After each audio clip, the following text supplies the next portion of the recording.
Notre aventure tourisme fluvial commence dans un port, celui de Savoyeux. À Noël, Albert, le grand-père qui habite Valorbe en Suisse, a offert une semaine de bateau à toute sa famille. Au total, 10 personnes et le chien. Je suis plutôt montagne, mais vraiment là, c'est des moments où on croirait qu'on est en Amazonie, quoi. C'est fantastique. Carrément, l'Amazonie. Ah ouais, l'Amazonie, ouais, des bouts, on voit aucune habitation, la Saône qui part en méandre comme ça, c'est vraiment génial. Alors direction l'Amazonie, ça donne envie. C'est Stéphane qui nous emmène au bout du monde. Bonnes vacances! D'habitude, il reste à quai pour gérer l'entreprise familiale de location et réparation de bateaux. Ses clients cherchent sur la Saône ce qu'ils ne trouvent pas ailleurs. L'intérêt, c'est de faire de la balade bucolique et de déstresser, et de prendre du bon temps par rapport à la vie de tous les jours où comme chacun le sait, on est stressé en permanence, quoi. Donc ici, on prend son temps. Un temps qui s'écoule tranquillement au fil de l'eau. J'ai toujours rêvé de faire du tourisme fluvial. Fluvial comme fleuve, comme une promesse d'océan, d'infini. Même si la Saône n'est qu'une rivière, elle permet de se la couler douce. Je joue même au capitaine. Vous allez prendre la barre, Catherine, et vous allez voir que ça se conduit très facilement. Vous restez là, quand même, hein? Je suis à côté de vous.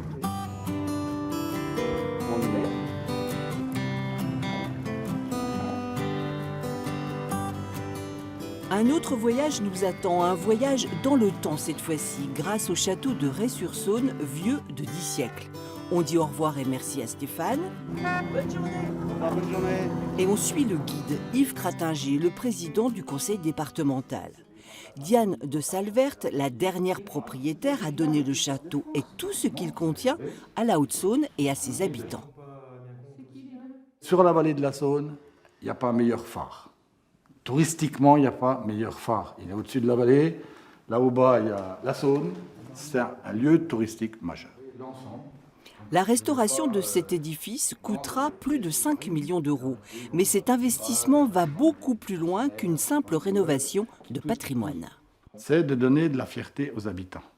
Ça, il y en a quelques-uns en France, très peu, qui sont meublés comme ça. C'est à eux désormais, c'est aux habitants. C'est le lieu pour l'habitant, c'est de la fierté. La Haute-Saône relève la tête et il faut qu'elle soit fière de ce qu'elle a. Parce qu'on ne peut se vendre que si on est fier de ce qu'on fait, de ce qu'on a, de ce qu'on offre aux autres.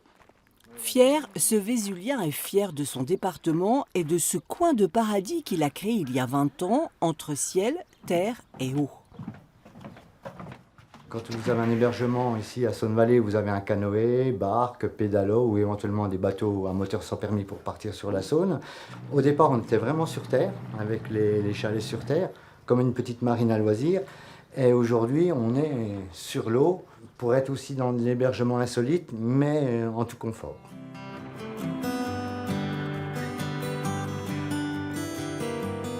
Faut pas être pressé quand on est en bateau. Non, faut pas être pressé quand on est en bateau, mais faut pas être pressé non plus quand on est en vacances. C'est le but. Mais voilà, le temps qui m'était imparti est maintenant terminé. Alors en accéléré, on passe une écluse, on s'enfonce dans le tunnel de Saint-Albin où il fait bon frais et on se croit en Amazonie.